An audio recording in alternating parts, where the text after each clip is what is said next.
My name is Darren Joseph from HEJ.tax. We're the team that seeks to demystify that sometimes confusing world of cross-border tax. And today we have the honor and the privilege of having a conversation with Mr. Blake Harris. Blake, would you introduce yourself, please?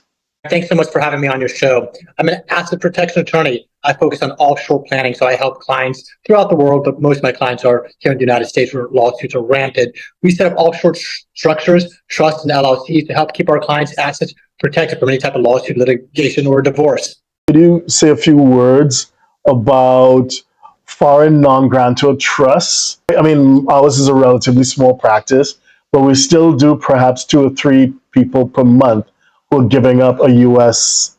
passport or U.S. green card. So could you comment on how that impacts on the trust structure? Okay, so first of all, the majority of trusts we do are all foreign trusts, but most of them are grantor trusts. Now, when the grantor passes away, then they become non-grantor, and the difference is that instead of the settler paying the tax, it's the beneficiary who's responsible for the taxes on distributions, as opposed to what's held in the trust with a foreign grantor trust. In terms of how it affects expatriation, it doesn't really make too much of a difference. I understand that if you're moving outside of the United States, it makes sense to go ahead and move some money outside of the United States, but it's not going to expedite or slow down the process if you live in the U.S. You can give up your U.S. citizenship and still keep money in the United States. You can keep your U.S. citizenship and have money outside the United States. So it's not a direct link to that. A lot of clients who are interested and open to setting up second passports are more interested and open to doing some foreign planning and foreign banking, but it doesn't have a direct effect on that.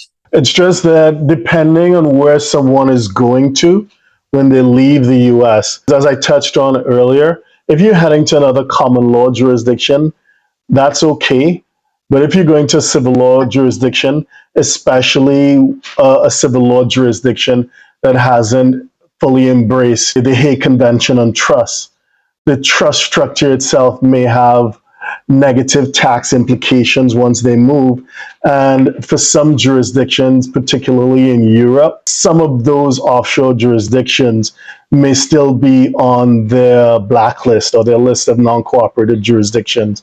So as a result, there may be some unfavorable treatment when they move, depending on where they're going to move to. So, it's just something that comes up every once in a while. Okay, so yes, of course, you'll need to speak with local tax counsel in the jurisdiction where you're living or where you're holding an asset. But generally, the trust companies we work with are happy to own assets pretty much anywhere in the world under the trust. Yeah. Blake, if anybody wants to speak to you and your team more about these opportunities, how would they best reach you? Social media, Blake Harris Law, Instagram, TikTok, X, Threads, Facebook, LinkedIn. Blake Harris Law on every single platform. TikTok's the biggest one where I have over 250,000 followers, post typically a few times a day on every single platform. I'm very active on social media. I very much stand behind what I say. You can also check out my website, blakeharrislaw.com. Or if you're interested in actually setting up a trust, give me a call. My phone number is 833-ASK-BLAKE. Otherwise, thank you so much for having me on your show. This was a pleasure.